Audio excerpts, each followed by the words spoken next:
എല്ലാവർക്കും ഡോക്ടർ അലോണയുടെ മറ്റൊരു ക്ലാസ്സിലോട്ട് സ്വാഗതം. ഇന്ന് നമ്മൾ പഠിക്കാൻ പോകുന്നത് മാത്സ് ആൻഡ് മെൻ്റൽ എബിലിറ്റിയുടെ റേഷ്യോ ആൻഡ് പ്രൊപ്പോർഷൻ എന്നുള്ള ടോപ്പിക്കാണ്. അതായത് അംശബന്ധവും അനുപാതവും. നമ്മൾ പഴയ ക്വസ്റ്റ്യൻ പേപ്പറിൽ നിന്നുള്ള പലതരം ക്വസ്റ്റ്യൻസ് ആയിരിക്കും നമ്മളിന്ന് ചെയ്ത് നോക്കുന്നുണ്ടാവുക. LDC പരീക്ഷ അടുത്ത് വരികയാണല്ലോ, അപ്പോൾ നിങ്ങൾക്കും ഇത് നല്ലൊരു പ്രാക്ടീസ് ആയിട്ട് വരുന്നതായിരിക്കും. നമുക്ക് അധികം സമയം കളയേണ്ട ആദ്യത്തെ ചോദ്യത്തിലോട്ട് പോകാം. ആദ്യത്തെ ചോദ്യം: രവി, റഹീം, ജോൺ എന്നിവർക്ക് 4500 രൂപയും 2 ഭാഗവും 6 ഭാഗവും 4 ഭാഗവും യഥാക്രമം നൽകുകയാണെങ്കിൽ ജോണിന് എത്ര രൂപ നൽകും, അല്ലെങ്കിൽ എത്ര രൂപ ലഭിക്കും എന്നുള്ളതാണ് ചോദ്യം.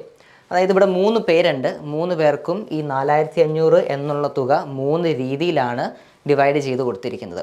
അപ്പം നമുക്കറിയേണ്ടത് എന്താണ്, ഈ 3 പേരിൽ മൂന്നാമതനായ ജോണിന് എത്ര രൂപ ലഭിക്കും എന്നുള്ളതാണ് നമുക്കറിയേണ്ടത്. ഓക്കെ, അപ്പം നമ്മൾ എന്ത് ചെയ്യും, ഇവിടെ അവരുടെ അംശബന്ധം നൽകിയിട്ടുണ്ട്. നമുക്ക് 2:6:4 എന്നുള്ള രീതിയിലാണ് 3 പേർക്കും ഈ പറയുന്ന തുക നൽകിയിട്ടുള്ളത്. അപ്പോൾ 4500 മൊത്തം തുക. അപ്പോൾ ഇവർക്ക് കിട്ടിയിരിക്കുന്ന തുക മൊത്തം എത്ര ഭാഗമുണ്ട്? 2ഉം 6ഉം 4ഉം ചേർത്താൽ 12 ഭാഗമാണ് മൊത്തമായിട്ടുള്ളത് അല്ലേ? അപ്പം നമുക്ക് എന്ത് ചെയ്യണം, ഈ 4 ഭാഗം, അതായത് ജോൺ എന്ന് പറയുന്ന വ്യക്തിക്ക് കിട്ടിയിട്ടുള്ള ഈ 4 ഭാഗമാണ് എത്രയാണെന്നുള്ളത് നമുക്ക് കണ്ടുപിടിക്കേണ്ടത്. എന്നാൽ ഈ 4500 എന്നുള്ള തുക 12 ഭാഗമായിട്ട് ഡിവൈഡ് ചെയ്തിട്ടുണ്ട്. അപ്പം നമുക്ക് ജോണിൻ്റെ തുക എത്രയാണെന്ന് അറിയണം എന്നുണ്ടെങ്കിൽ ഈ 4500 എന്നുള്ളത് നമ്മൾ 12 ഹരിക്കണം. ഉടനെ പോയി ചെയ്യേണ്ട. 12 ഹരിച്ചതിന് ശേഷം പിന്നീട് നമ്മൾ 4 ഗുണിക്കുമ്പോഴാണ് നമുക്ക് ജോണിന് കിട്ടിയ തുക മനസ്സിലാക്കാൻ പറ്റുക. അപ്പം ഞാൻ ആദ്യമേ ഇത് ഹരിക്കുന്നില്ല, അതിന് പകരം ഞാൻ ഇവിടെ *4 എന്നും കൂടെ എഴുതുന്നു. ഈ 4ഉം ഈ 12ഉം പോവും, നമുക്കിവിടെ 3 കിട്ടും. 4500 ഡിവൈഡ് ബൈ 3 എത്രയാണ്? 1500 ഉത്തരം. അപ്പോൾ ജോണിന് കിട്ടിയ തുക എന്ന് പറയുന്നത് 1500 രൂപയാണ്. നമ്മുടെ ഓപ്ഷൻ ഡി ആണ് കറക്റ്റ് ആൻസർ. എല്ലാവർക്കും മനസ്സിലായി എന്ന് വിശ്വസിക്കുന്നു. നമുക്ക് അടുത്ത ചോദ്യത്തിലോട്ട് പോകാം. ഇത് വായിക്കാൻ ചെറിയ ബുദ്ധിമുട്ടുണ്ടാവും, ഞാൻ നിങ്ങൾക്ക് വേണ്ടി വായിച്ചു തരാം. ഒരു ക്ലാസ്സിൽ ആൺകുട്ടികൾക്കും പെൺകുട്ടികൾക്കും 8:5 എന്ന അംശബന്ധത്തിലാണ്. പെൺകുട്ടികളുടെ എണ്ണം 25 ആയാൽ ആകെ എത്ര കുട്ടികളുണ്ട്? അതായത് ഒരു ക്ലാസ്സിൽ ആൺകുട്ടികളും പെൺകുട്ടികളുമുണ്ട്. ഇവർ തമ്മിലുള്ള അംശബന്ധം നമുക്ക് നൽകിയിട്ടുണ്ട്. പെൺകുട്ടികളാണെന്നുണ്ടെങ്കിൽ ആകെ മൊത്തം 25 പേരുണ്ട് എന്നുള്ളതും കൊടുത്തിട്ടുണ്ട്. അങ്ങനെയാണെങ്കിൽ ക്ലാസ്സിൽ മൊത്തം എത്ര കുട്ടികളുണ്ട് എന്നുള്ളതാണ് ചോദ്യം. ഓക്കെ, അപ്പം ആൺകുട്ടികൾ എത്രയുണ്ട്? 8 എത്രയോ. പെൺകുട്ടികളാണെങ്കിലോ? ഇപ്പോൾ പെൺകുട്ടികളെ നമുക്ക് 5x എന്നുള്ളത് നമുക്കറിയാം. പക്ഷേ പെൺകുട്ടികൾ ആകെ മൊത്തം എത്ര പേരുണ്ട് എന്നുള്ളതും ഇതിൽ കൊടുത്തിട്ടുണ്ട്. അങ്ങനെയാണെന്നുണ്ടെങ്കിൽ നമുക്ക് എന്ത് ചെയ്യാൻ പറ്റും, ഈ 5xന് നമുക്ക് 25 എന്ന് എഴുതാൻ പറ്റും. അങ്ങനെയാണെങ്കിൽ x എത്രയാണ്? 25 ഡിവൈഡഡ് ബൈ 5, അതായത് 5. അപ്പം എക്സിൻ്റെ വാല്യൂ നമുക്ക് കിട്ടി 5 എന്നുള്ളത് അല്ലേ? അപ്പം ആൺകുട്ടികൾ എത്രയാണ്? 8 ഗുണം x ആണ് ആൺകുട്ടികളുടെ ആകെ മൊത്തമുള്ള എണ്ണം. അപ്പം 8 ഗുണം x എത്രയാണ്? 8 ഗുണം 5, അതായത് 40 ആൺകുട്ടികളാണ് ആകെ മൊത്തമുള്ളത്. നമുക്ക് നേരെ മൊത്തം കുട്ടികളെയാണ് കണ്ടുപിടിക്കേണ്ടത്. നമുക്കിവിടെ ആൺകുട്ടികളുടെ എണ്ണം കണ്ടുപിടിക്കേണ്ടതായിട്ട് ആവശ്യമില്ല. പക്ഷേ ഭാവിയിൽ അങ്ങനെ ഒരു ചോദ്യം ചോദിക്കുവാണ്, ആൺകുട്ടികളുടെ എണ്ണം എത്രയാണെന്നുണ്ടെങ്കിൽ നിങ്ങൾക്കിത് ഇങ്ങനെ ചെയ്ത് നോക്കാം. അപ്പോൾ ആൺകുട്ടികളുടെ എണ്ണം 40 നമുക്ക് മനസ്സിലായി. പെൺകുട്ടികളുടെ എണ്ണം 25 ആണെന്നുള്ളത് ചോദ്യത്തിൽ തന്നെ നൽകിയിട്ടുമുണ്ട്. അപ്പോൾ ആകെ മൊത്തം ക്ലാസ്സിൽ എത്ര കുട്ടികളുണ്ട്? 40ൻ്റെ കൂടെ പെൺകുട്ടികളായി 25 കൂടെ ചേർത്താൽ ആകെ മൊത്തം 65 കുട്ടികളാണ് ആ ക്ലാസ്സിലുള്ളത്. കുറച്ചധികം കുട്ടികളുണ്ടല്ലേ ക്ലാസ്സിൽ. ഓപ്ഷൻ സി ആണ് കറക്റ്റ് ആൻസർ. നമുക്കിനി അടുത്ത ചോദ്യത്തിലോട്ട് പോകാം. രാമുവും ബാബുവും ഒരു തുക 2:5 എന്ന അംശബന്ധത്തിൽ വീതിച്ചപ്പോൾ ബാബുവിന് 1500 രൂപ അധികം കിട്ടി എങ്കിൽ എത്ര രൂപയാണ് വീതിച്ചത്? അതായത് ഒരു തുക, ആ തുക എത്രയാണെന്നുള്ളത് നമുക്ക് തന്നിട്ടില്ല. 2 പേർ, രാമുവും ബാബുവും, ഇവർ തമ്മിൽ 2:5 എന്ന അംശബന്ധത്തിൽ ആ പറയുന്ന തുക വീതിച്ചിട്ടുണ്ട്. അപ്പം എല്ലാം വീതിച്ച് കഴിഞ്ഞ് നോക്കിയപ്പോൾ രണ്ടാമത്തവൻ, അതായത് ബാബുവിന് 1500 രൂപ അധികം കിട്ടി. അപ്പോൾ എന്താണ് ചോദ്യം? ആകെ മൊത്തം എത്ര രൂപയാണ് വീതിച്ചത് എന്നുള്ളതാണ് ചോദ്യം. അപ്പം നമുക്ക് എന്തെഴുതാം? രാമുവിനും ബാബുവിനും കിട്ടിയ തുക നമുക്ക് 2:5 എന്നുള്ള അംശബന്ധത്തിൽ എന്നുള്ളത് നമുക്ക് ചോദ്യത്തിൽ തന്നെ കിട്ടിയിട്ടുണ്ട് അല്ലേ? അപ്പം ഇവരുടെ 2 പേരുടെയും കയ്യിലുള്ള തുകയുടെ വ്യത്യാസമാണ് 1500. അതായത് എനിക്ക് 10 രൂപ കിട്ടി, നിങ്ങൾക്ക് 30 രൂപ കിട്ടിയെങ്കിൽ വ്യത്യാസം എത്രയായിരിക്കും? 20 രൂപ. അതായത് നിങ്ങൾക്ക് 20 രൂപ കൂടുതൽ കിട്ടി എന്ന് നമുക്ക് പറയാൻ പറ്റും അല്ലേ? അതേപോലെ തന്നെ ബാബുവിന് 1500 രൂപ അധികം കിട്ടിയെന്ന് പറയുമ്പോൾ ആ 2 പേർ തമ്മിലുള്ള അവർക്ക് കിട്ടിയ തുകയുടെ വ്യത്യാസവുമാണ് 1500 രൂപ എന്ന് പറയുന്നത്. അപ്പം ഇവിടെ രാമുവിന് കിട്ടിയത് 2 ഭാഗമാണ്, ബാബുവിന് കിട്ടിയത് 5 ഭാഗവും. അപ്പോൾ ഇവർ തമ്മിലുള്ള വ്യത്യാസം നമുക്ക് എന്തെഴുതാം? 3 ഭാഗം. ആ ഭാഗം എത്ര നമുക്കറിയില്ല, അപ്പോൾ നമ്മൾ x എന്ന് എഴുതുന്നു, അതായത് 3x എന്നും നമ്മൾ എഴുതുന്നു. 1500 രൂപയാണ് ഇവർ തമ്മിലുള്ള വ്യത്യാസം. അപ്പം ഈ 3x എന്ന് പറയുന്നതാണ് 1500 എന്ന് പറയുന്നത്. അപ്പം ഞാൻ എന്തെഴുതുന്നു? 3x ഈക്വൽസ് 1500 എന്ന് എഴുതുന്നു. എക്സിന് നമുക്ക് എന്തെഴുതാൻ പറ്റും? 1500 3ആയിട്ട് ഞാൻ ഹരിക്കുന്നു. എനിക്ക് കിട്ടുന്ന ഉത്തരം 500. എക്സിൻ്റെ വാല്യൂ 500 ആണെന്നുള്ളത് നമുക്ക് മനസ്സിലായി കഴിഞ്ഞു. ഇനി ആകെ മൊത്തം തുക രാമുവിന് 2 ഭാഗമാണ്, ബാബുവിന് 5 ഭാഗമാണ്. അപ്പം മൊത്തം എത്ര ഭാഗം ഉണ്ടായിരുന്നു? 7 ഭാഗം ഉണ്ടായിരുന്നു. ഒരു ഭാഗത്തിൻ്റെ മൂല്യം 500 ആണെന്ന് നമുക്ക് മനസ്സിലായി. അപ്പോൾ 7 ഭാഗത്തിൻ്റെ മൂല്യം എന്ന് പറയുന്നത് എത്രയാണ്? 7 ഗുണം 500. ഉത്തരം എത്രയാണ്? 3500. അത് നമ്മുടെ ഓപ്ഷൻസിലുണ്ടോ നോക്കുക. ഓപ്ഷൻ ബി 3500 ആണ് കറക്റ്റ് ആൻസർ. നമുക്കിനി അടുത്ത ചോദ്യത്തിലോട്ട് പോകാം. A/B ഈക്വൽസ് 2:3, B/C ഈക്വൽസ് 4:5 ആയാൽ A/B/C എത്ര എന്നുള്ളതാണ് ചോദ്യം. അപ്പം ഇവിടെ നമുക്ക് A/Cൻ്റെ ഒരു കണക്ഷൻ തന്നിട്ടില്ല. പക്ഷേ എയിനെ B ആയിട്ടും കണക്ട് ചെയ്തിട്ടുണ്ട്, ബിനെ C ആയിട്ടും കണക്ട് ചെയ്തിട്ടുണ്ട്. നമുക്ക് കണ്ടുപിടിക്കേണ്ടത് എന്താണ്? ഈ 3ആയിട്ടുള്ളൊരു അംശബന്ധ വ്യത്യാസമാണ് നമുക്ക് കണ്ടുപിടിക്കേണ്ടത്, അല്ലെങ്കിൽ 3ൻ്റെയും അംശബന്ധമാണ് നമുക്ക് കണ്ടുപിടിക്കേണ്ടത് അല്ലേ? 3ആയിട്ട് കണക്ട് ചെയ്യുമ്പോൾ എന്തായിരിക്കും ഉത്തരം നമുക്ക് വേണം. അപ്പം ഞാൻ എന്താ ചെയ്യാൻ പോകണമെന്ന് വെച്ചാൽ ഞാനിത് ഇങ്ങനെ എഴുതുക. ചോദ്യം ഞാൻ അതേപോലെ ഇവിടെ എഴുതുക. A/B equals 2:3, B/C equals 4:5. അപ്പം എനിക്ക് ഉത്തരം കിട്ടാൻ ഒരു സൂത്ര വഴിയുണ്ട്. അപ്പം ഞാൻ എന്താ ചെയ്യാൻ പോകണമെന്ന് വെച്ചാൽ ഞാനിത് ഉത്തരം എന്താ? A/B/C. ഓർഡർ നിങ്ങൾ ശ്രദ്ധിക്കണം. A/B, B/C. നമുക്ക് വേണ്ടത് A/B/C. അപ്പോൾ അതേ ഓർഡറിൽ തന്നെയാണ് ഞാൻ എഴുതുന്നത്. അത് നിങ്ങൾ ശ്രദ്ധിക്കുക ഈ എളുപ്പവഴി ചെയ്യുമ്പോൾ. 2 ഗുണം 4 എത്രയാണ്? 8. ഞാൻ അതേപോലെ അത് എഴുതുന്നു. 4 ഗുണം 3 എത്രയാണ്? 12. ഞാനത് അതേപോലെ എഴുതുന്നു. 3 ഗുണം 5 എത്രയാണ്? 15. ഞാനത് അതേപോലെ എഴുതുന്നു. ഇനി ഫർദർ എനിക്ക് സിംപ്ലിഫൈ ചെയ്യാൻ പറ്റുമോ? 8ലും 12ലും 15ലും പോകുന്ന ഏതെങ്കിലും അക്കമുണ്ടോ? ഇല്ല. ഏറ്റവും സിംപ്ലിഫൈഡ് ആയിട്ടുള്ള രീതിയിലാണ് ഇത് എഴുതിയിരിക്കുന്നത്. 8:12:50 എന്നുള്ളത്. ഈ പറയുന്ന ഉത്തരം നമ്മുടെ ഓപ്ഷൻസിലുണ്ടോ? ഉണ്ട്. Option B. അപ്പം അതാണ് കറക്റ്റ് ആൻസർ. ഭാവിയിൽ ഇങ്ങനത്തെ ചോദ്യം വരുമ്പോൾ സാധാരണ ആളുകൾ ചെയ്യുന്നത് LCM കണ്ടുപിടിക്കുക എന്നുള്ളതാണ്. അങ്ങനെ ചെയ്യുന്നതിലും യാതൊരു വിധ തെറ്റുമില്ല. പക്ഷേ ഇതൊരു എളുപ്പ വഴിയാണ്. അപ്പോൾ നിങ്ങളുടെ സമയം ലാഭിക്കാൻ ഇങ്ങനത്തെ ഷോർട്ട് കട്ട്സ് നിങ്ങൾ ഉപകരിക്കുന്നതായിരിക്കും. അടുത്ത ചോദ്യത്തിലോട്ട് നമുക്ക് പോകാം. രവിയുടെയും ശശിയുടെയും വയസ്സുകൾ തമ്മിലുള്ള അംശബന്ധം ഇപ്പോൾ 4:5 ആണ്. 2 പേരുടെ പ്രായ വ്യത്യാസം അല്ലെങ്കിൽ അവർ തമ്മിലുള്ള അംശബന്ധമാണ് ഈ പറയുന്നത് 4:5. അതായത് എനിക്ക് 4 ഗുണം എത്രയോ ആണ് എൻ്റെ പ്രായം, നിങ്ങളുടെ പ്രായം 5 ഗുണം എത്രയോ ആണ്. 5 വർഷം കഴിയുമ്പോൾ അവരുടെ വയസ്സുകൾ തമ്മിലുള്ള അംശബന്ധം 5:6. അതായത് 5 വർഷം കഴിയുമ്പോൾ സ്വാഭാവികമായിട്ടും അവരുടെ 2പേരും പ്രായം വ്യത്യാസം അത് തന്നെയാണ്, പക്ഷേ ആ അംശബന്ധം മാറുകയാണ് ചെയ്യുന്നത്. എങ്കിൽ രവിയുടെ ഇപ്പോഴത്തെ വയസ്സ് എന്ത്? അതായത് രവി എന്ന് പറയുന്നത് ആദ്യത്തെ വ്യക്തിയാണ് അല്ലേ? ആദ്യത്തെ വ്യക്തിയാണ് രവി. രവിയുടെ ഇപ്പോഴത്തെ പ്രായം എന്താണെന്നുള്ളതാണ് ചോദ്യം. അപ്പം ഞാനിത് എങ്ങനെ എഴുതും? ഇവരുടെ ഇപ്പോഴത്തെ അംശബന്ധം 4:5 ആണെന്നുള്ളത് നമുക്കറിയാം അല്ലേ? ആർക്കും സംശയമൊന്നുമില്ല. പിന്നീട് 5:6 എന്നുള്ളത് എനിക്കറിയാം. എപ്പോഴോ കുറച്ച് കാലം കഴിഞ്ഞതിന് ശേഷം 5:6 അല്ലെങ്കിൽ 5 വർഷത്തിന് ശേഷം 5:6 എന്നുള്ളതും നമുക്കറിയാം. അപ്പം ഞാനിതിങ്ങനെ എഴുതി ആലോചിക്കുന്ന പോലെ ഞാൻ എന്താ ചെയ്യാൻ പോകുന്നത് വെച്ചാൽ ഈ 4:5 എന്നുള്ളത് എനിക്ക് 4x/5x എന്നും എഴുതാൻ പറ്റും അല്ലേ? 4x/5x എന്നും എഴുതാൻ പറ്റും. എഴുതുന്ന കുഴപ്പമൊന്നുമില്ല. ഇനി 5 വർഷം കഴിഞ്ഞ്, അതായത് 2 പേർക്കും 5 വർഷം കഴിയുമ്പോൾ അവർ തമ്മിലുള്ള അംശബന്ധം 5:6 ആണ്. സംശയമില്ല. 4:5 ആയിരുന്നു ഇപ്പോഴത്തെ അംശബന്ധം. 5 വർഷത്തിന് ശേഷം അത് 5:6 ആയി. അപ്പോൾ എനിക്കിത് ഇങ്ങനെയും എഴുതാൻ പറ്റും. ഇവർ തമ്മിലുള്ള 4x+5/5x+5 = 5:6. അതായത് 5 വർഷത്തിന് ശേഷം അവർ തമ്മിലുള്ള റേഷ്യോ 5/6 എന്നാണ് കറക്റ്റ്. അല്ലെങ്കിൽ 5:6. 5:6 നമുക്ക് 5/6 എന്ന് എഴുതാം. അപ്പം ഞാൻ എന്ത് ചെയ്യുന്നു? ഇനി ഞാൻ ആകെ ചെയ്യാൻ പോകുന്നു ഇത് ക്രോസ് മൾട്ടിപ്ലൈ ചെയ്യാൻ പോകുന്നു എന്നുള്ളത് മാത്രമേ ഉള്ളൂ. 4x × 6 എത്രയാണ്? 24x. 5 ഗുണം 6 30. ഇനി ഈക്വൽ ടു എഴുതി അപ്പുറത്തോട്ട്. 5 ഗുണം 5x എത്രയാണ്? 25x. 5 ഗുണം 5 25. 24x - 25x എത്രയാണ്? ഇത് ഞാൻ ഇപ്പുറത്തോട്ട് കൊണ്ടുവരികയാണ്.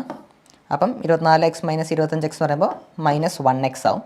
25 ഞാൻ ഈ 30 അപ്പുറത്തോട്ട് കൊണ്ടുപോവാണ്. 25 - 30 എന്ന് പറയുന്നത് -5. അപ്പുറം ഇപ്പുറം മൈനസ് ഉണ്ട്, അപ്പോൾ അത് ക്യാൻസലാവും. അപ്പോൾ x = 5 എന്ന് നമുക്ക് കിട്ടും. ഇതുവരെ മനസ്സിലായി എന്ന് വിശ്വസിക്കുന്നു. അതായത് അവരുടെ ഇപ്പോഴത്തെ അംശബന്ധം 4:5 ആണ്.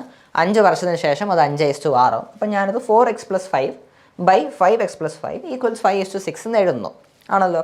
എന്നിട്ട് ഞാനത് സിംപ്ലിഫൈ ചെയ്യുമ്പോൾ എനിക്ക് കിട്ടുന്ന ഉത്തരവാണ് x = 5. ഇനി എന്താ ചോദിച്ചിരിക്കുന്നത്? രവിയുടെ ഇപ്പോഴത്തെ പ്രായം ആണെങ്കിൽ രവിയുടെ ഇപ്പോഴത്തെ വയസ്സ് എന്താണെന്നുള്ളതാണ് ചോദിച്ചിരിക്കുന്നത്. ഇപ്പോഴത്തെ വയസ്സെന്ന് പറയുന്ന രവിയുടെ എന്താണ്? 4x ആണ് അല്ലേ? ശശിയുടെയാണ് 5 അല്ലെങ്കിൽ 5x എന്ന് പറയുന്നത്. രവിയുടെ 4x ആണ്. എക്സ് നമ്മൾ കണ്ടുപിടിച്ചു. അപ്പം 4x എന്ന് പറയുന്നത് 4 ഗുണം 5, x 5 ആണെന്നുള്ള കാരണം കൊണ്ട് ഉത്തരം 20. 20 എന്നുള്ള ഉത്തരം നമ്മുടെ ഓപ്ഷൻസിലുണ്ടോ? ഉണ്ട്, ഓപ്ഷൻ എ. അപ്പം ഓപ്ഷൻ എ ആണ് റൈറ്റ് ആൻസർ. അടുത്ത ചോദ്യത്തിലോട്ട് നമുക്ക് പോകാം. 3 കാറുകളുടെ വേഗതയുടെ അംശബന്ധം 3:4:5 ആണ്. ഒരു നിശ്ചിത ദൂരം സഞ്ചരിക്കാൻ അവരെടുക്കുന്ന സമയത്തിൻ്റെ അംശബന്ധം ഏത്? ഇതാണ് ചോദ്യം. അതായത് അവരുടെ സ്പീഡ് തന്നിട്ടുണ്ട്, അല്ലെങ്കിൽ സ്പീഡിൻ്റെ അംശബന്ധം, 3 കാറുകളുടെ സ്പീഡിൻ്റെ അംശബന്ധം തന്നിട്ടുണ്ട്. സമയത്തിൻ്റെ അംശബന്ധമാണ് ചോദിച്ചിരിക്കുന്നത്. അത് നിങ്ങൾക്ക് ചെയ്യണം എന്നുണ്ടെങ്കിൽ സ്പീഡും ടൈമും തമ്മിലുള്ള റിലേഷൻ നിങ്ങൾ ആദ്യം മനസ്സിലാക്കണം. സ്പീഡ് എന്ന് പറയുന്നത് എന്താണ്? ഡിസ്റ്റൻസ് ബൈ ടൈമാണ്. അതായത് സ്പീഡും ടൈമും ഇൻവേഴ്സ്ലി പ്രൊപ്പോർഷണൽ ആണ്. ഇൻവേഴ്സ്ലി പ്രൊപ്പോർഷണൽ എന്ന് പറയുമ്പോൾ വിപരീത അനുപാതം. അപ്പം സ്പീഡും ടൈമും തമ്മിലുള്ള റിലേഷൻ അതാണ്. അങ്ങനെയാണെന്നുണ്ടെങ്കിൽ എനിക്കിത് വളരെ സിമ്പിളായിട്ട് ചെയ്യാൻ പറ്റും. ഈ ഒരു കാര്യം നിങ്ങൾക്ക് അറിയാമെങ്കിൽ ഇത് നിങ്ങൾക്ക് പെട്ടെന്ന് കണക്ട് ചെയ്യാനോ റിലേറ്റ് ചെയ്യാനോ പറ്റുന്നതാണ്. എങ്ങനെ ചെയ്യാൻ പറ്റും? സ്പീഡ് ഞാൻ എങ്ങനെ എഴുതുന്നത്? 3:4:5 ആണ്. അത് ചോദിച്ച് തന്നെ തന്നിട്ടുണ്ട്, നമുക്ക് യാതൊരു സംശയമില്ല. ഇനി സമയമെടുക്കുന്നതിൻ്റെ അംശബന്ധം എന്ന് പറയുമ്പോൾ ഞാൻ എന്ത് ചെയ്യുന്നു വെച്ചാൽ ഞാൻ ഇതേ ചെയ്യുന്നുള്ളൂ. 1/3:1/4:1/5. ഇനി ഞാൻ ചെയ്യേണ്ടത് എന്താ? 3-ൻ്റെയും 4-ൻ്റെയും 5-ൻ്റെയും എൽസിയം കണ്ടുപിടിക്കുക എന്നുള്ളതാണ് ഞാൻ ആകെ ചെയ്യേണ്ടതുള്ളൂ. 3-ൻ്റെയും 4-ൻ്റെയും 5-ൻ്റെയും എൽസിയം എന്താണ്? നിങ്ങളൊന്ന് ആലോചിച്ച് നോക്കിയേ. നമുക്ക് അറിയത്തില്ലാത്തവർക്ക് നമുക്കിവിടെ ചെയ്ത് നോക്കാം.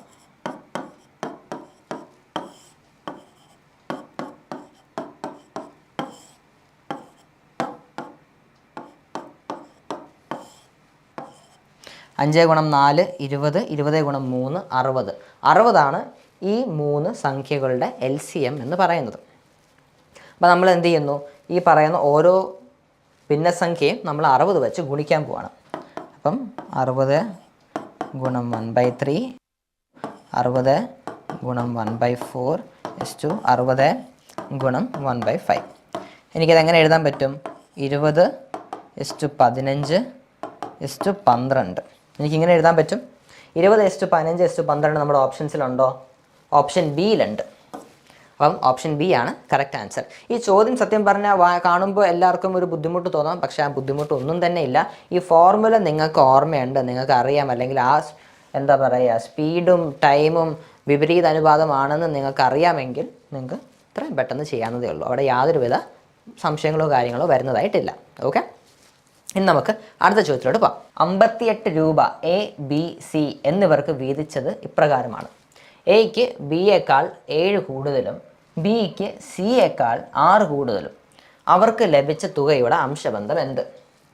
ആകെ മൊത്തം തുക തന്നിട്ടുണ്ട്, അവർ തമ്മിലുള്ള കാശിൻ്റെ വ്യത്യാസവും തന്നിട്ടുണ്ട്.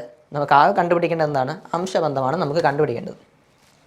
അപ്പോൾ സാധാരണ നമ്മൾ ആദ്യം പറഞ്ഞിരിക്കുന്നുണ്ട് എ എന്നാണല്ലോ തുടങ്ങുന്നത്. ഞാൻ നേരെ തിരിച്ചാണ് ചെയ്യാൻ പോകുന്നത്.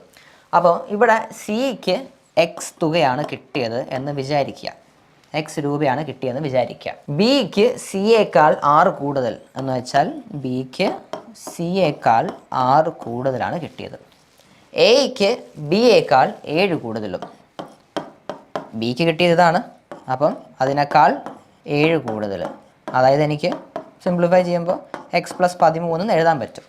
ഇതുവരെ ആർക്കും സംശയങ്ങളൊന്നും തന്നെ ഇല്ല. ഓക്കെ, ആകെ മൊത്തം തുക 58 രൂപയാണ്. ഈ 3 പേർക്കും കിട്ടിയ തുക നമുക്കറിയില്ല, നമ്മൾ ഇപ്രകാരം നമ്മൾ എഴുതിയിട്ടുണ്ട്. അപ്പോൾ നമ്മൾ ആകെ എന്താ ചെയ്യേണ്ടത്? 3 പേർക്കും കിട്ടിയ തുക ഇപ്രകാരം നമ്മൾ എഴുതിയിട്ടുണ്ട്. ഇത് 3ഉം കൂട്ടുമ്പോഴാണ് 58 രൂപ വരുന്നത്. അപ്പം നമുക്കിവിടെ ആകെ ഒരു വേരിയബിളേ ഉള്ളൂ. അപ്പോൾ നമുക്ക് എക്സ് എന്താണെന്നുള്ളത് കണ്ടുപിടിക്കാം. അപ്പോൾ സിക്ക് കിട്ടിയ എന്താണ്? എക്സ്. ബിക്ക് കിട്ടിയ എന്താണ്? x+6. എക്ക് കിട്ടിയതോ x+13. ഇതുമെല്ലാം കൂടെ ചേർത്ത് എത്ര വരും? 58. എനിക്കിതിങ്ങനെ എഴുതാൻ പറ്റും. 3x ഉണ്ട്, അപ്പോൾ 3x എന്ന് എഴുതാം. 6ഉം 13ഉം 19 58. 3x അപ്പോൾ എത്രയാണ്? 58 മൈനസ് 19 അല്ലേ? 58 മൈനസ് 19 എത്രയാണ്? 39. അപ്പോൾ എക്സ് എത്രയാണ്? 13. അപ്പോൾ എക്സ് എത്ര എന്നുള്ളത് നമ്മൾ കണ്ടുപിടിച്ച് കഴിയും. ഇനി എയ്ക്കും ബിക്കും സിക്കും തുകയുടെ അംശബന്ധമാണ് ചോദിക്കുന്നത്. അപ്പോൾ എ എന്താണ്? x+13. എക്സ് എന്താണ്? 13. അപ്പോൾ എയ്ക്ക് കിട്ടിയത് ഞാനിവിടെ A:B:C എന്ന് എഴുതുവാണ്. എക്ക് കിട്ടിയത് 13 13 26, ബിക്ക് കിട്ടിയത് 13 6 19, സിക്ക് കിട്ടിയത് 13. ഈ ഉത്തരം നമ്മുടെ ഓപ്ഷൻസിലുണ്ടോ? ഉണ്ട്, ഓപ്ഷൻ ബി. അപ്പം ഓപ്ഷൻ ബി ആണ് നമ്മുടെ കറക്റ്റ് ആൻസർ. ഇനി നമുക്ക് റിസ്ക് എടുക്കണ്ട, ഇത് മൂന്നും നമുക്കൊന്ന് കൂട്ടി നോക്കാം. 26 19 എത്രയാണ്? 45. 45 13 എത്രയാണ്? 58. അതാണ് ഈ പറയുന്ന തുക. അപ്പം നമ്മുടെ ഉത്തരം കറക്റ്റാണെന്ന് നമുക്ക് ബോധ്യമായിട്ടുണ്ട്. ഇനി നമുക്ക് അടുത്ത ചോദ്യത്തിലോട്ട് പോകാം. ഒരു ബാഗിൽ 7:2:4 എന്ന അംശബന്ധത്തിൽ 1 രൂപ 50 പൈസ 25 പൈസ നാണയങ്ങളുണ്ട്. ആകെ ആ ബാഗിൽ 180 രൂപയാണ് ഉള്ളതെങ്കിൽ 25 പൈസ നാണയങ്ങളുടെ എണ്ണം എത്ര? ചോദ്യം ഞാൻ ഒന്ന് പറഞ്ഞു തരാം. അതായത് ഒരു ബാഗിൽ ആകെ മൊത്തം 180 രൂപയുണ്ട്. ഇത് മൊത്തം ചില്ലറയാണ്. എന്തിൻ്റെയൊക്കെ ചില്ലറയാണ്? 1 രൂപ 50 പൈസ 25 പൈസ. ഇപ്രകാരമാണ്, അല്ലെങ്കിൽ ഇത്ര ഈ പറയുന്ന ചില്ലറകളാണ് ആ ബാഗിലുള്ളത്. ഇനി 1 രൂപ 50 പൈസ 25 പൈസ കോയിനുകളുടെ എണ്ണം, അതിൻ്റെ അംശബന്ധമാണ് 7:2:4 എന്ന് പറയുന്നത്. അപ്പോൾ ചോദ്യം നമ്മൾ കണ്ടുപിടിക്കേണ്ട എന്താണ്? 25 പൈസ നാണയങ്ങൾ എത്രയുണ്ട്, അല്ലെങ്കിൽ ചിലപ്പോൾ വേറെ ചോദ്യത്തിൽ 50 പൈസ നാണയങ്ങൾ എത്രയുണ്ട്, അല്ലെങ്കിൽ 1 രൂപ നാണയങ്ങൾ എത്രയുണ്ട്. ഇപ്രകാരമൊക്കെ ആവാം ചോദ്യം വരുന്നത്. അപ്പോൾ നമുക്കിതൊന്ന് ചെയ്ത് നോക്കാം. 1 രൂപ 50 പൈസ 25 പൈസ എന്നിവ ഉള്ള അംശബന്ധം എങ്ങനെയാണ് നിൽക്കുന്നത്? 7:2:4 എന്നുള്ള രീതിയിലാണ് അല്ലേ? അതായത് 7 ഗുണം എത്രയോ 1 രൂപ കോയിനുകളുണ്ട്, 2 ഗുണം എത്രയോ 50 പൈസ കോയിനുകളുണ്ട്, 4 ഗുണം എത്രയോ 25 പൈസ കോയിനുകളും ഉണ്ട്. ഓക്കെ, ആകെ മൊത്തം 180 രൂപയുണ്ട്. അപ്പം ഞാൻ എന്താ ചെയ്യാൻ പോകുന്നതെന്ന് വെച്ചാൽ, 1 രൂപയുടെ 7 ഭാഗങ്ങളുണ്ട്, 50 പൈസയുടെ 2 ഭാഗങ്ങളുണ്ട്, 25 പൈസയുടെ 4 ഭാഗങ്ങളുണ്ട്. അപ്പോൾ ഭാഗം എന്താണെന്നുള്ളതൊക്കെ നമ്മൾ കണ്ടുപിടിക്കേണ്ടതായിട്ടുണ്ട്. കാരണം അതാണ് ചോദ്യം. 25 പൈസ നാണയങ്ങൾ എത്രയുണ്ട് എന്നുള്ളതാണ് ചോദ്യം. അപ്പോൾ നമുക്കിത് ചെയ്ത് നോക്കാം. അപ്പോൾ ഞാൻ എന്താ ചെയ്യാൻ പോകുന്നത് വെച്ചാൽ, ഞാൻ 7x × 1 എന്ന് എഴുതുന്നു. 1 എന്ന് പറയുന്നത് ആ 1 രൂപയ്ക്കാണ് ഞാൻ 1 എന്ന് എഴുതുന്നത്. ഇനി ഞാൻ അടുത്തത് 2x × 0.5, അതായത് 50 പൈസ. 50 പൈസ എന്നുള്ളത് എനിക്ക് 1/2 എന്നും എഴുതാൻ പറ്റും. ഞാനത് 1/2 എന്ന് എഴുതുന്നു. ഒരു ബ്രാക്കറ്റ് ഞാൻ ഇടുവാണ്, ഒരു സംശയം വരാതിരിക്കാൻ വേണ്ടി. ഇനി 4xനെ ഞാൻ 4x × 25 പൈസ. 25 പൈസ എന്ന് പറയുന്നത് എനിക്ക് 1/4 എന്നും എഴുതാൻ പറ്റും. അപ്പോൾ ഞാൻ എൻ്റെ 1/4 എന്ന് എഴുതുന്നു. അപ്പോൾ എല്ലാം കൂടെ ചേർത്ത് എനിക്ക് എത്രയാണ്? 180 രൂപ വരുന്നുണ്ട്. സംശയമൊന്നുമില്ലല്ലോ. എത്ര രൂപ ഉണ്ട് എന്നുള്ളത് ബാഗിൽ നമുക്ക് ക്വസ്റ്റ്യനിൽ തന്നെ തന്നിട്ടുണ്ട്. 180 രൂപയുണ്ടെന്നുള്ളത്. ഈ എക്സ് എന്ന് പറയുന്ന ഇതിൻ്റെ മൂല്യമാണ് നമ്മൾ കണ്ടുപിടിക്കാൻ ഉദ്ദേശിക്കുന്നത്. 7 ഗുണം 1 എത്രയാണ്? 7x. ഞാൻ അതേപോലെ എഴുതുന്നു. 2 ഗുണം 2x × ½ എത്ര? വെറും x വരും. 4x × 1/4 എത്ര? പിന്നെയും വെറും x വരും. ഈക്വൽസ് 180. അപ്പം ആകെ മൊത്തം 9x = 180. എക്സ് എന്ന് പറയുന്നത് 180/9, അതായത് 20. എക്സിൻ്റെ മൂല്യം 20 ഇനി നമുക്ക് അറിയേണ്ടത് എത്രയാണ്? 25 പൈസ നാണയങ്ങൾ എത്രയുണ്ട് എന്നുള്ളതാണ് നമുക്ക് അറിയേണ്ടത്. 4 ഭാഗങ്ങൾ, അതിലൊരു ഭാഗത്തിൻ്റെ മൂല്യം നമ്മൾ കണ്ടുപിടിച്ച് കഴിഞ്ഞു. അപ്പം 4x ആണ് 25 പൈസ നാണയങ്ങളുള്ളത്. അപ്പം 4x എന്ന് പറയുമ്പോൾ 4 ഗുണം 20, ആകെ മൊത്തം 80 കോയിൻസ്. എന്ത് കോയിൻസ്? 25 പൈസയുടെ കോയിൻസ്. ആകെ മൊത്തം 80 എണ്ണമാണുള്ളത്. 80 എണ്ണം നമ്മുടെ ഓപ്ഷൻസിലുണ്ടോ? ഉണ്ട്, ഓപ്ഷൻ എ. അപ്പോൾ ഓപ്ഷൻ എ ആണ് റൈറ്റ് ആൻസർ. ഇതേപോലെ തന്നെ നമുക്ക് ബാക്കി രണ്ടും കൂടെ ചുമ്മാ കണ്ടുപിടിച്ച് നോക്കാം. 2x എന്ന് പറയുന്നത് 50 പൈസയാണ്. അപ്പോൾ 2x എന്ന് പറയുന്നത് എത്രയാണ്? ഞാൻ ഇവിടെ എഴുതുന്നു. 2x എന്ന് പറയുന്നത് 50 പൈസയാണ്. അപ്പം 20, എക്സിൻ്റെ മൂല്യം 20. അപ്പോൾ ആകെ മൊത്തം 40 കോയിനാണ് എന്ത്? 50 പൈസ ഉള്ളത്. അപ്പം 7 ആണ് 7 ഭാഗം 1 രൂപ കോയിനുകളുണ്ട്.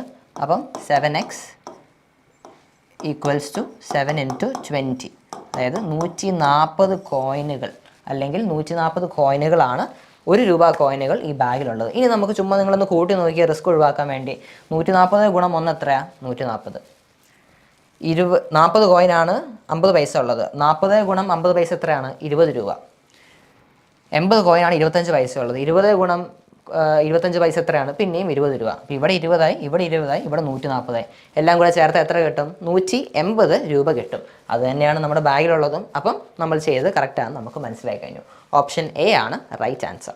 അടുത്ത ചോദ്യത്തിലോട്ട് പോകാം. അടുത്ത ചോദ്യം, എക്സിൻ്റെ 25% വൈയുടെ 40% തുല്യമായാൽ x/y എത്ര എന്നുള്ളതാണ് ചോദ്യം. അതായത് എക്സിൻ്റെ 25%, വൈൻ്റെ 40%. ഇത് രണ്ടും ഒന്നാണ്, അല്ലെങ്കിൽ ഇത് രണ്ടും സെയിം ആണ്.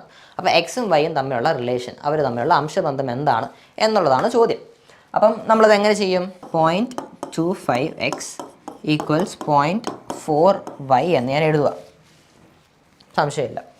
അതായത് 25/100 ഇൻറ്റു എക്സും 40/100 ഇൻറ്റു വൈയും ആണ്. 100 ക്യാൻസലാവും. 25-ലും 40-ലും നമുക്ക് 5 വെച്ച് ഹരിക്കാൻ പറ്റും. അപ്പം ഞാനിവിടെ 5 എന്ന് എഴുതി, ഇവിടെ 8 എന്ന് എഴുതി. അപ്പോൾ ഞാൻ ഒന്നുകൂടെ സിംപ്ലിഫൈ ചെയ്ത് എഴുതുമ്പോൾ 5x ഈക്വൽസ് 8y എന്ന് എനിക്ക് കിട്ടി.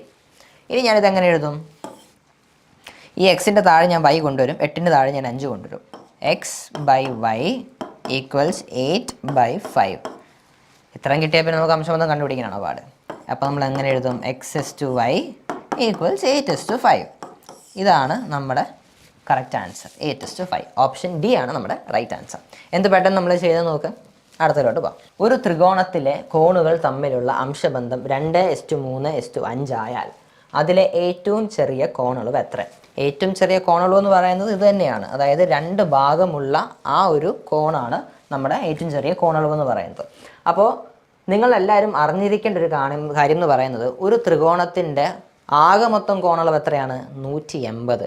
അതായത് നമ്മളൊരു ത്രികോണം വരയ്ക്കുമ്പോൾ ഈ 3 ആംഗിളും കൂടെ ചേർത്താൽ നമുക്ക് 180 ഡിഗ്രിയാണ് കിട്ടുന്നത്. അത് ഏതൊരു ട്രയാങ്കിൾ ആണെന്നുണ്ടെങ്കിലും അതങ്ങനെ തന്നെയാണ്. അപ്പം ഇവിടെ 3 ഭാഗങ്ങളായിട്ടാണ് 3 കോണുകൾ ഡിവൈഡ് ചെയ്തിരിക്കുക. അപ്പോൾ ഞാൻ എങ്ങനെ എഴുതുന്നത്? 2x + 3x + 5x ഈക്വൽസ് 180 എന്നുള്ളത് എനിക്കറിയാം. എനിക്ക് കണ്ടുപിടിക്കേണ്ടത് ഏറ്റവും ചെറിയ കോണാണ്. ആകെ മൊത്തം എത്ര ഭാഗങ്ങളുണ്ട്? 2, 3, 5, 5, 5, 10. അതായത് 10x ഈക്വൽസ് 180, x ഈക്വൽസ് 18 അല്ലേ? 0, 0 ക്യാൻസലാവും, x ഈക്വൽസ് 18. ഇനി 2 ഭാഗമുള്ളതാണ് ഏറ്റവും ചെറിയ കോണളവ്. അപ്പം 2x എന്ന് പറയുന്നത് എത്രയാണ്? 2 × 18, 36 ഡിഗ്രിയാണ് ഏറ്റവും ചെറിയ കോണളവ്. 36 ഓപ്ഷനിലുണ്ടോ? Option D. ഇനി നടുക്കത്ത് നമുക്ക് കണ്ടുപിടിച്ച് നോക്കാം. നടുക്കത്ത് പറയുന്നത് അപ്പോൾ 3x ആവും. 18 × 3 എത്രയാണ്? 54. ഏറ്റവും വലിയ കോണളവ് എത്രയാണ്? 5 × 18, അതായത് 90 ഡിഗ്രി. അപ്പം നാളെ ഇത് ചോദിക്കാം, ഇങ്ങനെ ഒരു ചോദ്യം വരാം, ഇതെന്ത് ത്രികോണമാണെന്നുള്ളത് ചോദിക്കാം. ഒരു ആംഗിൾ 90 ഡിഗ്രി ആണെന്നുണ്ടെങ്കിൽ അതൊരു റൈറ്റ് ആംഗിൾ ട്രയാങ്കിൾ ആയിരിക്കും എന്നുള്ളതും കൂടെ മനസ്സിലാക്കി വെച്ചിരുന്നേക്കാം. അപ്പോൾ ഇതാണ് ആ 90 ഡിഗ്രി എന്ന് പറയുന്നത്. ഓക്കെ, ബാക്കി രണ്ടുമാണ് 54, 36 എന്ന് പറയുന്നത്. നിങ്ങൾക്ക് മനസ്സിലായെന്ന് വിശ്വസിക്കുന്നു. അടുത്ത ചോദ്യത്തിലോട്ട് പോകാം. A ഈക്വൽസ് 3 രൂപ 60 പൈസ, B ഈക്വൽസ് 90 പൈസ എങ്കിൽ A/B എത്ര എന്നുള്ളതാണ് ചോദ്യം. അപ്പോൾ ഇവിടെ നിങ്ങൾ ശ്രദ്ധിക്കേണ്ട ഒരു കാര്യം എന്ന് പറയുന്നത്, യൂണിറ്റ് എപ്പോഴും സെയിം ആയിരിക്കണം. ഇവിടെ പൈസയുണ്ട്, ഇവിടെയും പൈസയുണ്ട്. പക്ഷെ ഇവിടെ പൈസ മാത്രമല്ല ഉള്ളത്, എത്ര രൂപയാണ് എന്നുള്ളതും കൂടെ കൊടുത്തിട്ടുണ്ട്. അപ്പം 3 രൂപയും 60 പൈസയുമാണ്. മനസ്സിലായില്ലേ? അപ്പം A എന്ന് പറയുന്നത് എനിക്ക് വേണമെങ്കിൽ 360 പൈസയാണെന്ന് എഴുതാം. കാരണം എന്താ? 1 രൂപ 100 പൈസയാണ്. അപ്പോൾ 3 രൂപ 60 പൈസ എന്ന് പറയുന്നത് എനിക്ക് 360 പൈസയാണെന്ന് എഴുതാൻ പറ്റും. B എന്ന് പറയുന്നത് എന്താണ്? 90 പൈസയാണെന്നുള്ളത് ചോദ്യത്തിൽ തന്നെ തന്നിട്ടുണ്ട്. ചോദ്യം എന്താണ്? A/B എന്താണെന്നുള്ളതാണ് ചോദ്യം. അപ്പോൾ ഞാൻ എന്ത് ചെയ്യുന്നു? A/B equals 360/90. A/B 360/90, അതായത് നമുക്ക് 4/1 എന്ന് എഴുതാം. അപ്പോൾ A/Bൻ്റെ റേഷ്യോ എന്താണ്? 4:1. ഇനി 4:1 എന്നുള്ളത് നമ്മുടെ ഓപ്ഷൻസിലുണ്ടോ എന്ന് നമുക്ക് നോക്കാം. A, B, C, D ഓപ്ഷൻസിലില്ല. എന്ന് വെച്ചാൽ നമ്മുടെ ഉത്തരം തെറ്റാണോ? അല്ല, നമ്മുടെ ഉത്തരം ശരി തന്നെയാണ്. അപ്പം നിങ്ങൾ പലപ്പോഴുമായിട്ട് ശ്രദ്ധിച്ചിട്ടുണ്ടാവും, നമുക്ക് വന്നിട്ടുള്ള പല പരീക്ഷകളിലും നമ്മുടെ കറക്റ്റ് ഉത്തരം ഓപ്ഷൻസിൽ ചിലപ്പോൾ വരണമെന്ന് നിർബന്ധമില്ല. അപ്പോൾ അങ്ങനത്തെ സാഹചര്യങ്ങളിൽ PSC എന്താണ് പറയാറ്? ഏറ്റവും അടുത്തുള്ള ഉത്തരം സെലക്ട് ചെയ്ത് വിടുക എന്നുള്ളത്.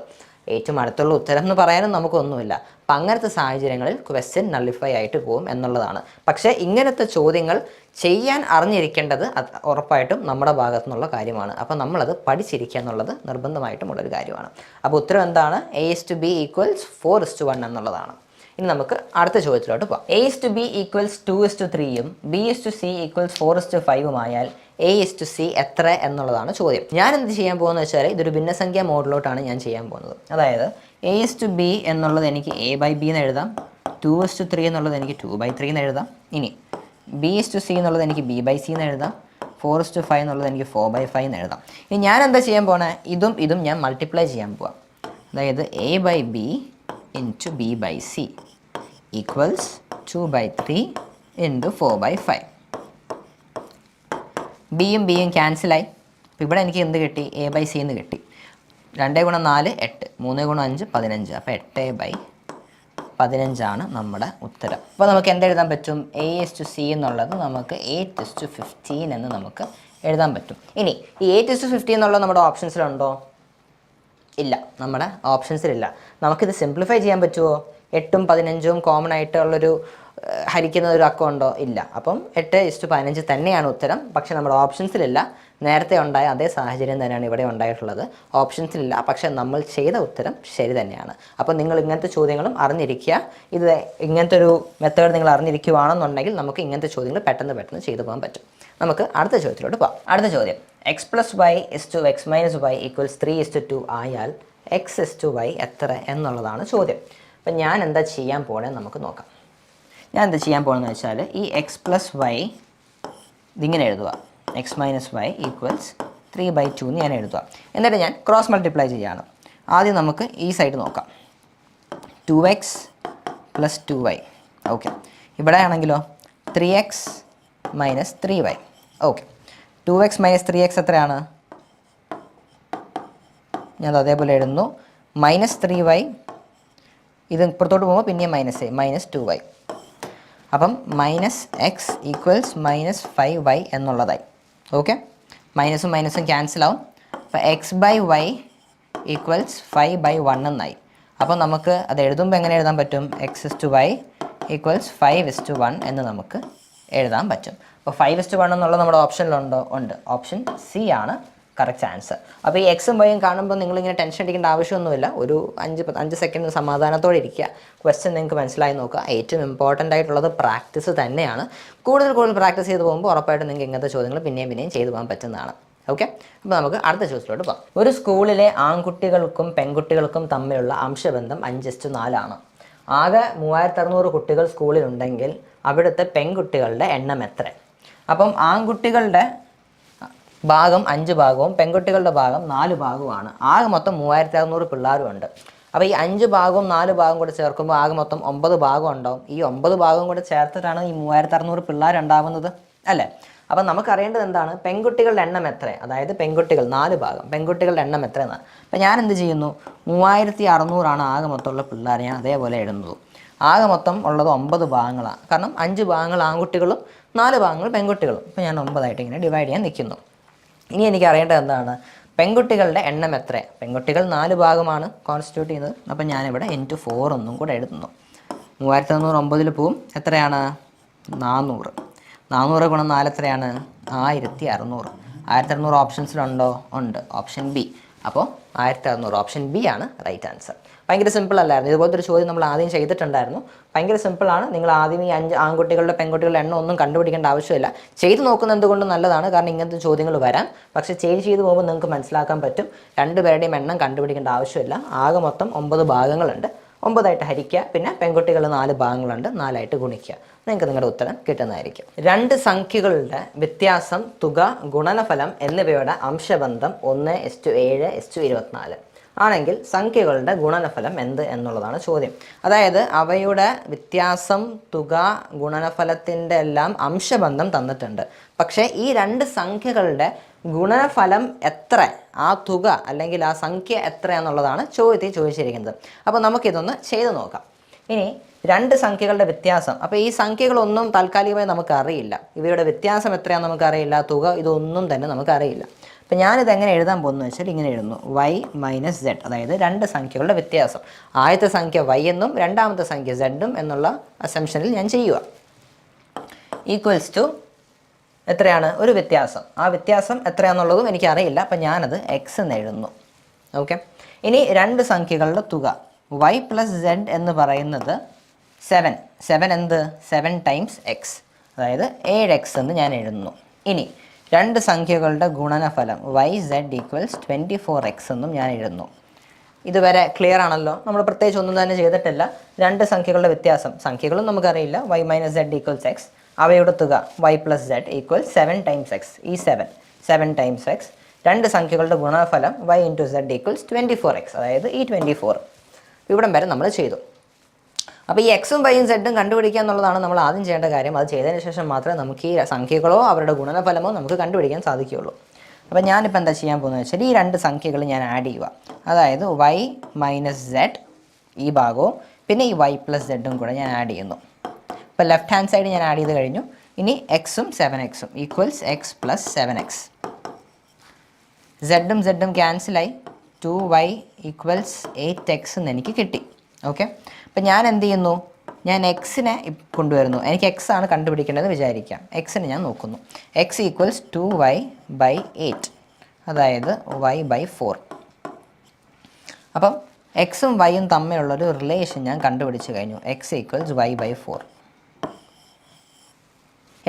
ഞാൻ ഈ y minus z equals x നമുക്കറിയാം, y plus z equal 7x നമുക്ക് എഴുതാം. പക്ഷേ എനിക്കത് ഇങ്ങനെയും കൂടെ എഴുതാൻ പറ്റും. അതായത് y minus z by y plus z equals 1/7 എന്ന് എനിക്ക് എഴുതാൻ പറ്റും. കാരണം അവർ തമ്മിലുള്ള അംശബന്ധം അങ്ങനെ കൊടുത്തിരിക്കുന്നത്. ഇവിടെ എക്സ് വരില്ല, കാരണം ഇവിടെ നമ്മൾ അംശബന്ധം അവർ തന്നിരിക്കുന്ന അംശബന്ധ അടിസ്ഥാനത്തിലാണ് നമ്മൾ നോക്കുന്നത്. അപ്പോൾ y minus z by y plus z equals 1/7. X ഉണ്ടെങ്കിൽ പോലും അത് ക്യാൻസലായി പോവുകയുള്ളൂ. മനസ്സിലായില്ലേ? അപ്പം ഞാനിത് അങ്ങോട്ടും ഇങ്ങോട്ടും ക്രോസ് മൾട്ടിപ്ലൈ ചെയ്യുന്നു. y plus z equals 7y minus 7z. 7y ഈ 7y ഇപ്പുറത്തോട്ട് ഞാൻ കൊണ്ടുവരുവാണ്. y minus 7y. അതേപോലെ ഈ z ഞാൻ അപ്പുറത്തോട്ടും കൊണ്ടുവരിക, മൈനസ് z. അതായത് മൈനസ് 8z മൈനസ് 6y. മൈനസും മൈനസും ക്യാൻസലായി പോകുന്നു. എനിക്ക് z ആണ് എനിക്ക് വേണ്ടതെന്ന് വെച്ചോളൂ. അപ്പോൾ z ഈക്വൽസ് 6y ബൈ 8, അതായത് 3y ബൈ 4. അപ്പോൾ എനിക്കിതിങ്ങനെ എഴുതാൻ പറ്റും. z equals 3y by 4. അതാണ് വൈയും സെഡും തമ്മിലുള്ള റിലേഷൻ. ഇവിടെ നമ്മൾ എക്സും വൈയും തമ്മിലുള്ള റിലേഷനാണ് നമ്മൾ കണ്ടുപിടിച്ചെങ്കിൽ ഇവിടെ നമ്മൾ സെഡും വൈയും തമ്മിലുള്ള റിലേഷനാണ് കണ്ടുപിടിച്ചത്. ഇനി നമുക്ക് ഈ രണ്ടും അല്ലാതെ ഒരു ഇക്വേഷനും കൂടെ നമുക്കുണ്ടല്ലോ, yz ഈക്വൽസ് 24x എന്നുള്ളത്. നമ്മൾ അത് നോക്കും. yz ഈക്വൽസ് 24x എന്നുള്ളത് നമ്മൾ എഴുതുക. ഇനി y ഞാൻ അതേപോലെ വെക്കുവാണ്, ഞാനൊന്നും ചെയ്യുന്നില്ല. z ഞാൻ കണ്ടുപിടിച്ചു 3y ഇൻറ്റു 4 ആണ്. അപ്പോൾ ഞാനത് അതേപോലെ എഴുതുന്നു. 3y ഇൻറ്റു 4 അല്ല, സോറി 3y ബൈ 4. ഇനി ഇപ്പുറത്തോട്ട് വരുമ്പോൾ എക്സ് എത്ര എന്നുള്ളത് ഞാൻ ഇത് കണ്ടുപിടിച്ചു. X equals y by 4. അപ്പോൾ ഞാൻ ഈ എക്സിന് ഞാൻ y ബൈ 4 എന്ന് തന്നെ എഴുതുക. 3y ഇൻറ്റു y എത്രയാണ്? 3y സ്ക്വയർ ആവും. ഡിനോമിനേറ്റർ 4 അതേപോലെ തന്നെ ഇരിക്കുന്നു. 24 ഇൻറ്റു y ബൈ 4. 4ഉം 24ഉം ക്യാൻസൽ ആവും. അപ്പം 6y എന്ന് എനിക്ക് എഴുതാൻ പറ്റും. അപ്പുറം എപ്പുറം y ഉണ്ട്. അപ്പോൾ ഒരു y എന്തായാലും പോകുമല്ലോ, ഒരു y പോകും. അപ്പം ഈ 3y ഈക്വൽസ് 6 ഇൻറ്റു 4 24 എന്ന് എനിക്ക് കിട്ടി. അതായത് y ഈക്വൽസ് 24 ബൈ 3 8. y 8 ആണ് നമുക്ക് കിട്ടി. ഇനി നമുക്ക് അടുത്ത എന്താ വേണ്ടത്? നമുക്ക് z വേണ്ടത്. കാരണം രണ്ട് സംഖ്യകളുടെ ഗുണനഫലം എന്താണെന്നുള്ള ചോദ്യം. അപ്പോൾ അത് അറിയണമെന്നുണ്ടെങ്കിൽ z കണ്ടുപിടിക്കാം, എന്നിട്ട് yയും zഉം നിങ്ങൾക്ക് മൾട്ടിപ്ലൈ ചെയ്യാം. അല്ലെങ്കിൽ നിങ്ങൾക്ക് x കണ്ടുപിടിക്കാം, എന്നിട്ട് ആ തുക അല്ലെങ്കിൽ ആ സംഖ്യ ഇൻറ്റു 24 നമുക്ക് നോക്കാം. അപ്പോൾ ഞാനിപ്പോൾ x കണ്ടുപിടിക്കാൻ പോകാം. നമുക്ക് ഏതാണെങ്കിലും കുഴപ്പമില്ല, രണ്ട് വഴി നമുക്ക് ചെയ്യാം. നമ്മൾ y എന്തായാലും കണ്ടുപിടിച്ച് കഴിഞ്ഞു, y 8 ആണെന്നുള്ളത്. ഇവിടെ x ഈക്വൽസ് y ബൈ 4 ആണെന്നുള്ളത് എഴുതിയിട്ടുണ്ട്. അങ്ങനെയാണെന്നുണ്ടെങ്കിൽ x ഈക്വൽസ് y എത്രയാണ്? 8. അപ്പോൾ 8 ബൈ 4 എത്രയാണ്? 2. അപ്പോൾ x 2 ആണെന്നുള്ളത് നമുക്ക് മനസ്സിലായി. 24 ഇൻറ്റു 2 എത്രയാണ്? yz ഈക്വൽസ് 24 ഇൻറ്റു 2 എത്രയാണ്? 48.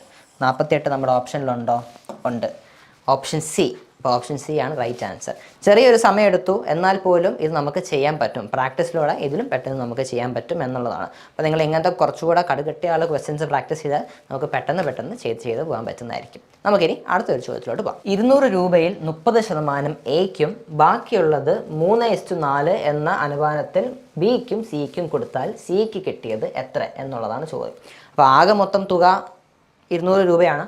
അതിൽ 30% എയ്ക്ക് കൊടുത്തു കഴിഞ്ഞു, ബാക്കിയുള്ളതാണ് 3:4 എന്ന അനുപാതത്തിൽ ബിക്കും സിക്കും കൊടുത്താൽ സിക്ക് എന്ത് കിട്ടുന്നു എന്നുള്ളതാണ് ചോദ്യം. അപ്പോൾ നമ്മൾ ആദ്യത്തെ ഭാഗം ആദ്യം നമ്മൾ ഒഴിവാക്കി കളയുക. 200 രൂപയാണ്, അതിൽ 30% എയ്ക്ക് നമ്മൾ കൊടുക്കുക, അല്ലെങ്കിൽ കൊടുത്തു കഴിഞ്ഞു. അപ്പോൾ 200ൻ്റെ 30% എത്രയാണ്?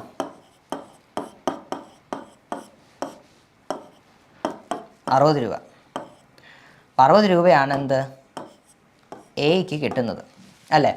അപ്പം എയ്ക്ക് 60 രൂപ കിട്ടിയാൽ ബിക്കും സിക്കും കൂടെ ചേർത്ത് എത്ര ബാക്കിയുണ്ട്? 200ൽ നിന്ന് 60 രൂപ മാറുന്നു. അപ്പം 140 ബിക്കും സിക്കും ഉള്ളത്. ഇനി B/C തമ്മിലുള്ള അംശബന്ധം എന്താണ്? 3:4 എന്നുള്ളത്. അതായത് മൊത്തം 7 ഭാഗങ്ങളാണ്. ബിക്ക് 3 ഭാഗവും സിക്ക് 4 ഭാഗവും. ആകെ മൊത്തം ബാക്കിയുള്ളത് 140 രൂപ. ഇനി സിക്ക് എത്ര കിട്ടി എന്നുള്ളതാണ് ചോദ്യം. അപ്പം ഞാൻ മുന്നേ പറഞ്ഞിട്ടുണ്ട്, നമുക്കിത് മൊത്തം ചെയ്ത് നോക്കേണ്ട ആവശ്യമില്ല. 140 ബാക്കിയുള്ള തുക. ആകെയുള്ള ഭാഗങ്ങൾ 7. അതിൽ സിക്ക് കിട്ടുന്നത് എത്ര ഭാഗങ്ങളാണ്? 4 ഭാഗങ്ങളാണ്. ഇൻറ്റു 4. അപ്പം 140/7 എത്രയാണ്? 20 കിട്ടും. 20 × 4 80. 80 ഓപ്ഷനിലുണ്ടോ? ഉണ്ട്. Option C. അപ്പോൾ ഓപ്ഷൻ സി ആണ് റൈറ്റ് ആൻസർ. നേരെ മറിച്ച് ബിക്ക് എത്ര കിട്ടുന്നു എന്നുള്ളതാണ് ചോദിച്ചെങ്കിലോ 140/7 × 3 ആയേനെ. അപ്പം 20 × 3 60 രൂപയായേനെ. അപ്പോൾ ഈ 60 രൂപ എന്നുള്ളത് ബിക്ക് കിട്ടുന്ന തുകയാണ്. ഇതാണ് സിക്ക് കിട്ടുന്ന തുക. ഓക്കെ, അടുത്ത ചോദ്യം. ഇതാണ് നമ്മുടെ ഈ സീരീസിൽ, അല്ലെങ്കിൽ ഇതാണ് നമ്മുടെ ഈ വീഡിയോയിലെ അവസാനത്തെ ചോദ്യം. നമുക്ക് എല്ലാവർക്കും ഒരുമിച്ച് ചെയ്യാം. 2:3 എന്ന അംശബന്ധത്തിന് തുല്യമല്ലാത്തത്, അതായത് 2:3 എന്ന അംശബന്ധത്തിന് തുല്യമല്ലാത്തത് ഏത്? അതാണ് നമുക്ക് കണ്ടുപിടിക്കേണ്ടത്. ആദ്യത്തെ ഓപ്ഷൻ നോക്കുക, 8:12 എന്ന് പറയുന്നതാണ്. അപ്പം നമുക്ക് 2:3 നമ്മുടെ ചോദ്യത്തിൽ തന്നിരിക്കുന്നത്. ഈ രണ്ട് തുകയും നമ്മൾ 4 വെച്ച് ഗുണിച്ചാൽ നമുക്ക് എത്ര കിട്ടും? 2 × 4 8, 3 × 4 12.